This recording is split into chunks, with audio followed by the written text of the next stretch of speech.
10 anos de tribulação. Apocalipse 2:10. Nada temas das coisas que hás de padecer, eis que o diabo lançará alguns de vós na prisão, para que sejais tentados e tereis uma tribulação de 10 dias. Se fiel até a morte, dar-te-ei a coroa da vida. Cada vez que o Senhor emprega estas palavras, não temas, há um envolvimento próximo que acarreterá grande perigo e sofrimento e privação. Agora, ele não diz de uma maneira rude e breve, está vindo tribulação. Isto assustaria a gente. Porém, como uma mãe que está para apagar a luz diz gentilmente a seu filho para que não se assuste: agora não tenhas medo, pois a luz se apagará e ficará escuro, mas lembre-te de que eu estou aqui contigo. Assim ele diz: não tenhais medo do homem ou do que ele possa vos fazer, eu estou convosco, e minha graça vos basta. Quando passardes pelas águas, elas não vos submergirão. Nem mesmo na morte sois vencidos, vós sois mais do que vencedores. O grande apóstolo Paulo sabia por experiência a realidade dessas palavras e escreveu em Romanos 8:35-39. Quem nos separará do amor de Cristo? A tribulação, ou a angústia, ou a perseguição, ou a fome, ou a nudez, ou o perigo, ou a espada? Como está escrito: por amor de ti somos entregues à morte todo dia, fomos reputados como ovelhas para o matadouro. Mas em todas estas coisas somos mais do que vencedores, por aquele que nos amou. Porque estou certo de que nem a morte nem a vida, nem os anjos, nem os principados, nem as potestades, nem o presente, nem o porvir, nem a altura, nem a profundidade, nem alguma outra criatura nos poderá separar do amor de Deus que está em Cristo Jesus, nosso Senhor. Não devemos temer. Seu amor lança fora todo temor. Agora note o que ele diz: o diabo lançará alguns de vós na prisão, para que sejais tentados. Os judeus estavam fazendo isso naquela exata ocasião. Os sacerdotes pagãos estavam fazendo isso naquela exata ocasião. Os governadores que procuravam agradar ao público, porque as pessoas gostavam de arena, lançavam aos milhares os cristãos à morte, destruindo-os pelos leões e gladiadores. O que tem o diabo a ver com isto? Por que culpá-lo? Ah, sim, mas é o ódio do diabo por detrás de tudo isto. Ele está por detrás de tudo isto porque ele odeia Deus. Aquilo em que Deus tem posto o seu coração é o que fatalmente Satanás vai procurar destruir. Mas observe, eis aqui alguma iluminação. Se Satanás está por detrás dos judeus, que estão trazendo os cristãos aos tribunais, então os judeus não são da religião de Deus, mas do diabo. Seu ajuntamento é também da sinagoga de Satanás. E se a Igreja Católica Romana matou multidões de crentes nas eras negras, sim, e em todas as eras, então eles são do diabo e pertencem a Satanás também. E se você pensa que isto é chocante, espere apenas até que a profecia de Apocalipse 13 seja cumprida. É surpreendentemente verdadeiro que os Estados Unidos da América está neste capítulo. O próprio número 13 é um símbolo desta nação. Ela começou com 13 colônias. Sua bandeira tem 13 estrelas e 13 listras. E ali está o seu destino no capítulo 13. Nesta imagem, que é mencionada neste capítulo, será encontrada toda a iniquidade da besta que está diante dela. Assim como a besta levantou-se no concílio de Nicéia, a imagem surgirá no concílio mundial de igrejas, com todo o poder ímpio e satânico para dar vazão à ira do diabo sobre a verdadeira vinha de Deus. Será um desempenho repetido de toda astúcia e crueldade diabólica. Aqueles que combatem os humildes de Deus e zombam e destroem, deixem que o façam. E eles o farão mesmo. E tudo no nome de Deus e da religião. Mas eles mentem. Eles não são de Deus, são de seu pai, o diabo. Eles, por meio de suas obras, como qualquer pessoa, mostram o que na realidade são. Deixe que se organizem e repudiem o pequeno rebanho. Eles apenas revelam mais a todos que são do diabo. Eles são a falsa vinha, e a vinha que mata. Seu ódio prova quem eles são. A igreja nicolaíta anticristã é quem eles são. Eles serão lançados na prisão. Sim, eles são levados aos tribunais e falsamente acusados e provados e aprisionados.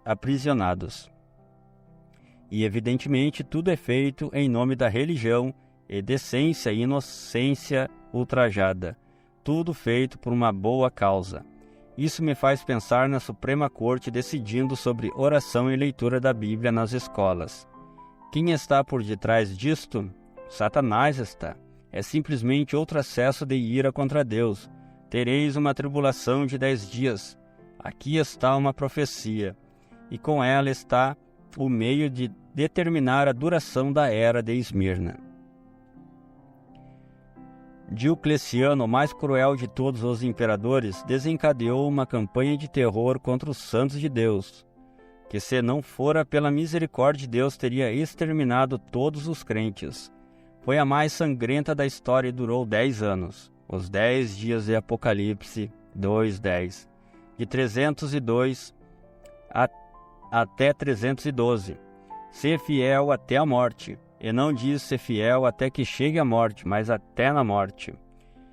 Você pode ter que selar seu testemunho com seu sangue. Milhares, sim, milhões têm morrido durante todas as eras. Eles morreram na fé, como Antipas, o fiel mártir. Eles não tiveram estima por suas vidas até a morte. Frequentemente pensamos que seria quase impossível ser um mártir. Mas procure lembrar que a fé que exercemos diariamente para triunfar em Cristo Jesus é a mesma fé que sustém os Policarpos e todos os mártires. A fé suprema dará graça suprema para a hora suprema. Bendito seja Deus para sempre, e dar-te-ei coroa da vida. Desde que nem mesmo um copo de água fria dado no nome do Senhor deixará de receber recompensa. Quão grande será a recompensa daquele que dá a sua vida como mártir pelo nome do Senhor Jesus. Talvez possamos obter uma pequena ideia de compararmos esta coroa com a coroa ganha em uma corrida. Em 1 Coríntios 9:24, Paulo diz: Não sabeis vós que os que correm no estádio, todos na verdade correm, mas um só leva o prêmio? Correi de tal maneira que alcanceis. A coroa dada ao vencedor da corrida olímpica era uma grinalda de ramos de oliva. Mas a coroa mencionada aqui em Apocalipse, dada ao mártir, é a coroa de realeza. Jesus a chama de coroa da vida. Uma coroa é para aqueles que se esforçaram, a outra é para aqueles que a deram. Ambas são incorruptíveis. Elas não perecerão. Os vencedores da corrida terrena da vida breve perderão a alegria dos aplausos do mundo. A glória deles se desvanecerá. Mas aqueles que dão suas vidas para Deus, quer pelo esforço diário, quer pelo derramamento de seu sangue como sacrifício supremo de suas vidas, será dada a coroa da vida. Pouquíssimo tempo é gasto em trabalhar pelas recompensas eternas de Deus. O galardão de Deus é muito pouco estimado. Se cremos na realidade da ressurreição do corpo e num reino de substância eterno, então devemos armazenar no céu esses bons tesouros que estão disponíveis aos fiéis santos. A recompensa por vencer. Apocalipse 2:11. Quem tem ouvidos ouça o que o Espírito diz às igrejas. O que vencer não receberá o dano da segunda morte. Agora, uma vez mais, o Espírito está falando a todas as eras. Esta mensagem é para nos confortar hoje, assim como confortou nossos irmãos de todas as outras eras. E ele nos diz que a segunda morte não nos causará dano. Todos nós sabemos que a segunda morte é o lago de fogo. Apocalipse 20:14. E a morte e o inferno foram lançados no lago de fogo. Esta é a segunda morte. Evidentemente, isto significa que todos aqueles que estavam lá dentro foram lançados no lago de fogo. Pois bem, quero salientar algo aqui para você. Não há dúvida de que isto fará as pessoas comentarem sobre a minha estranha doutrina. Mas eu percebo aqui sobre a autoridade da palavra de Deus e nego que o incrédulo vá para o inferno eterno e queime lá eternamente.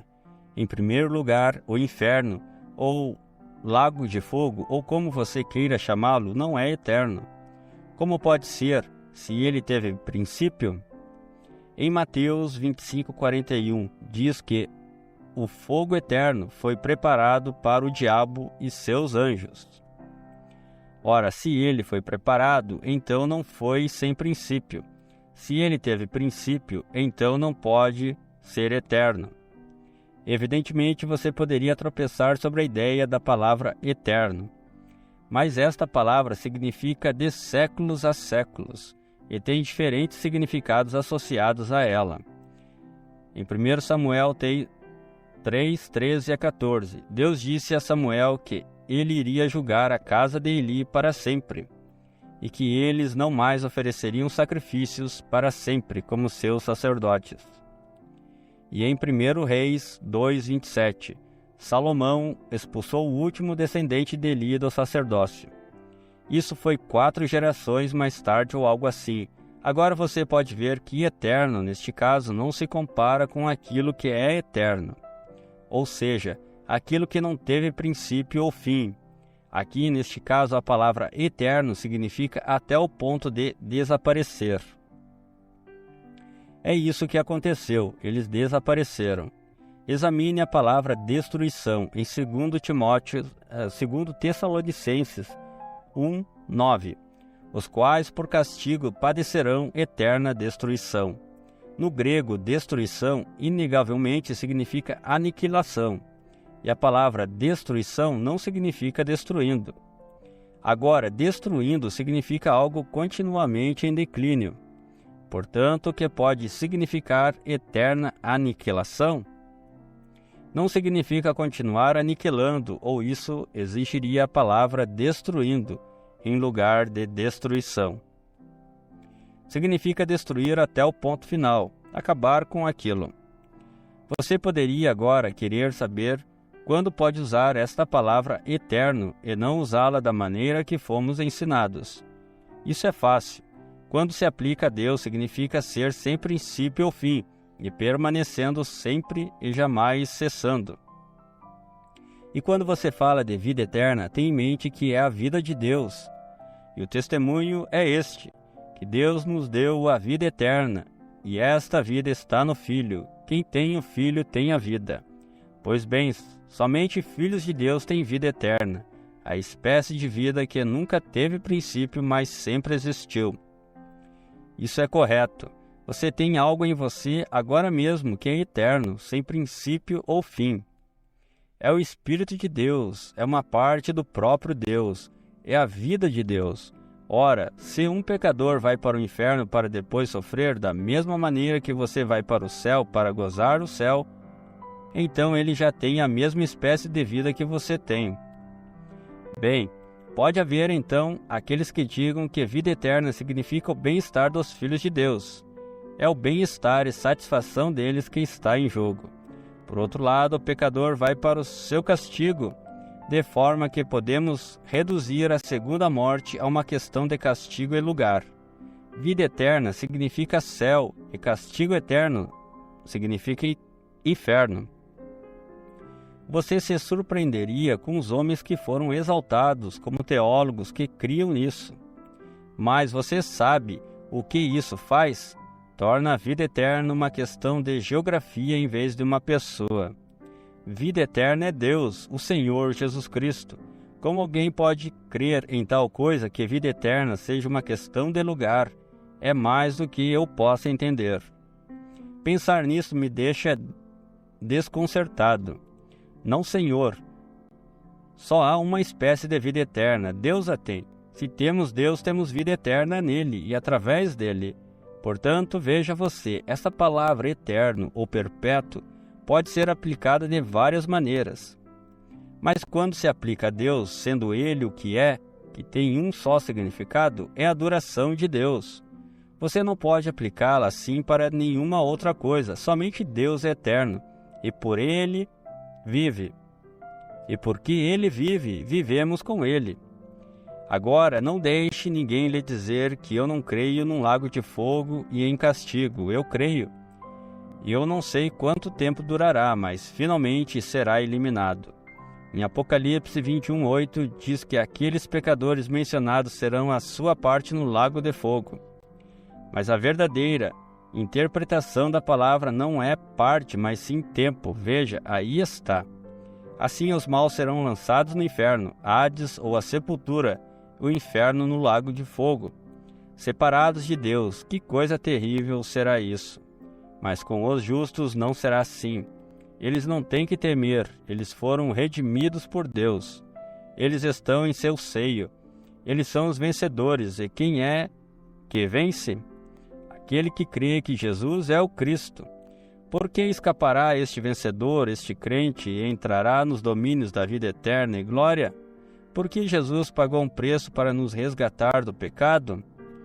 Ele preencheu a brecha de separação, e nós estamos longe agora, já pelo sangue, chegamos perto.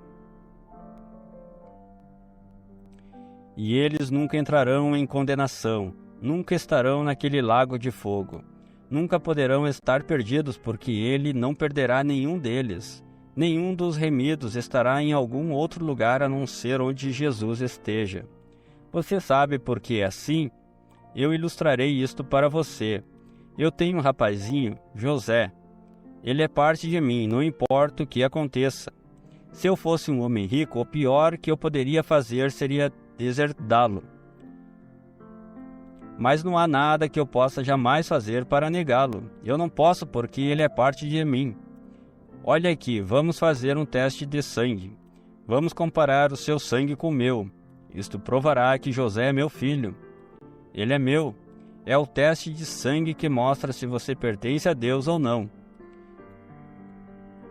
Não posso deixar de pensar no tempo em que eu arrebanhava gado Hereford puro sangue lá no Colorado. Tínhamos de trazer aquele gado para inspeção governamental se quiséssemos que se alimentassem nas pastagens do governo. Porém, eles não admitiam um único animal que não tivesse a etiqueta de sangue na orelha. A etiqueta indica que ele era um puro sangue.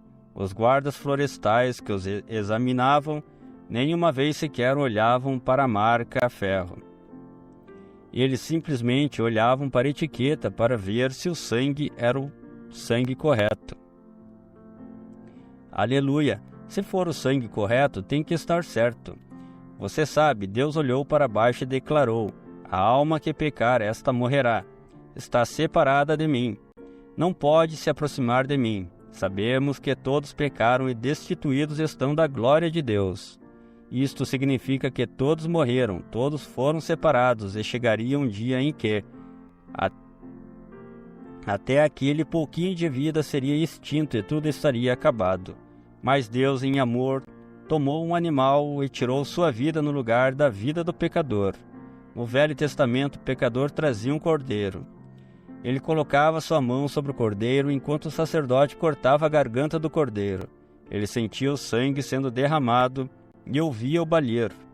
Ele sentia o corpo enrijecer na morte. Ele via a fumaça do sangue aspergido subir a Deus. Ele sabia que o cordeiro tinha tomado seu lugar. Ele sabia que a vida do cordeiro tinha sido tirada em lugar da sua. Mas a vida daquele cordeiro era a vida animal e não podia voltar sobre o pecador limpando. Assim ele partia com o mesmo desejo de pecar. Ele saía com o pecado em sua mente e voltava e oferecia um sacrifício pela mesma coisa um ano mais tarde. Porém, no Novo Testamento não é assim. Nosso cordeiro moribundo é o Filho de Deus que deu o seu sangue em resgate de muitos. Pela fé, nós nos aproximamos e colocamos nossas mãos sobre este cordeiro. Nós o vemos com as feridas sangrentas, as costas laceradas, os espinhos cruéis rasgando sua fronte. Sentimos sua dor e ouvimos clamar: Deus meu, por que me desamparaste? O que aconteceu?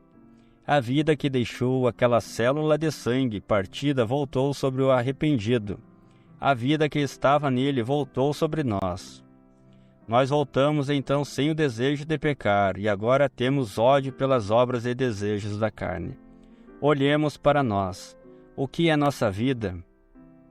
Apenas uma pequena célula que veio de nosso pai. A fêmea não tem a hemoglobina. Ela produz o óvulo. Ela é a incubadora, mas o sangue vem do macho. É por isso que a mulher toma o nome de marido. Os filhos tomam o seu nome. A mãe é a incubadora dos filhos que ela lhe dá. E isso que aconteceu para a nossa redenção. O Espírito Santo veio sobre Maria e ela teve um filho, e o chamou Jesus. O grande Criador desceu e tornou-se um sacrifício por nosso pecado. Seu sangue era o sangue de Deus. É exatamente isso que era. Aquele sangue de Deus foi derramado e o Espírito o deixou enquanto ele morria em agonia. Depois, a mesma vida, Espírito voltou para morar no pecador arrependido e libertá-lo. Esse pecador não voltava anos após anos, sacrifício após sacrifício, porque não havia mais necessidade. Por um sacrifício, de uma vez por todas, ele foi libertado do domínio do pecado e recebeu a vida de Cristo, através da qual ele reina vitorioso sobre o pecado, o mundo, a carne e o diabo. Deus o fez. Ele fez tudo isto. Ele clamou para o mundo amaldiçoado no pecado. Eu vos darei um sinal, uma virgem ficará grávida, uma virgem conceberá e dará à luz um filho, esse será o vosso sinal. Será um sinal eterno, que ela der à luz será Emanuel, Deus conosco. Deus desceu numa célula de sangue, não através de um homem, mas pelo Espírito Santo. E naquele ventre virgem foi formado um tabernáculo com o propósito de morrer. A semente da mulher veio a fim dele ser ferido para nos trazer a nossa salvação.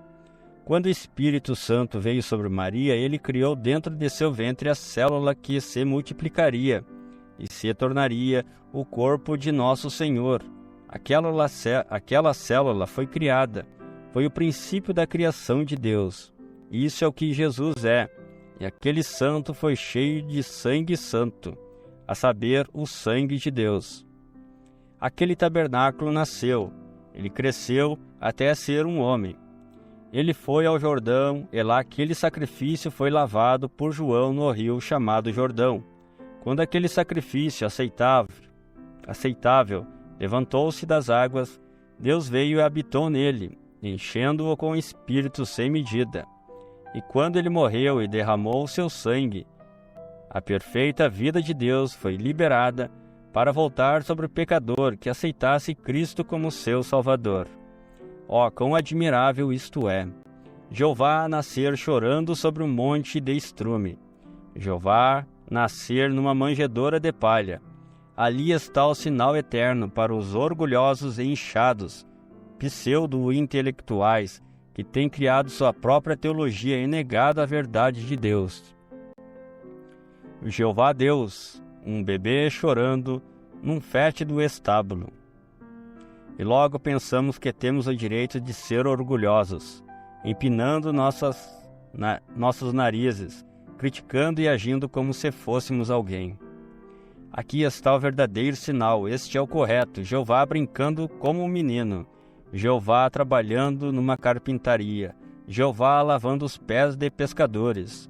Eu vos darei um sinal, disse Deus, não o sinal de um sacerdócio de colarinho branco, não o sinal de riqueza e poder. Não há nada neste sinal que querereis ou achareis adequado. Porém, é um sinal eterno, é o maior sinal de todos. Jeová de pé no pátio da corte, ferido e sangrando, com espinhos em sua fronte e guspe em sua face, escarnecido e desprezado. Jeová desprezado e rejeitado, dependurado nu sobre a cruz, enquanto os hipócritas zombavam e desafiavam a descer da cruz. Jeová morrendo, Jeová orando e nada acontecendo. Então Jeová morreu. Este é o sinal para todos os homens agora. Não há outro igual a ele, é o grande sinal. Então as trevas caíram sobre a terra. Eles o puseram numa tumba. Ali ele ficou aqueles 3 dias e noites, até que um terremoto quebrou a escuridão da noite e ele saiu. Jeová saiu. Jeová subiu ao alto. Então Jeová retornou para habitar em sua igreja. Jeová voltou com um vento impetuoso e veemente e chamas de fogo. Jeová voltou para andar no meio de sua igreja e dar poder ao seu povo. E outra vez Jeová veio, e desta vez para permanecer em seu povo. E novamente Jeová cura os enfermos, ressuscita os mortos e manifesta a si mesmo pelo Espírito. Jeová voltou, falando em línguas e dando a resposta em interpretação. Jeová desceu e levantou a prostituta para não pecar mais. Ele desceu ao bêbado com zumbidos de moscas em sua face enquanto jazia inconsciente na sarjeta. Sim, Jeová veio para se manifestar na carne através da carne. Jeová veio, Deus em nós, a esperança da glória. Sim, Jesus veio e derramou seu sangue e libertou o cativo. Ele veio e redimiu suas ovelhas perdidas. Ele lhes deu vida eterna e elas jamais perecerão. Ele não perderá nenhuma delas, mas as ressuscitará no último dia. Aleluia! A segunda morte não pode lhes causar dano. Ela não tem poder sobre eles, porque eles são do Cordeiro e os seguem para onde quer que ele vai.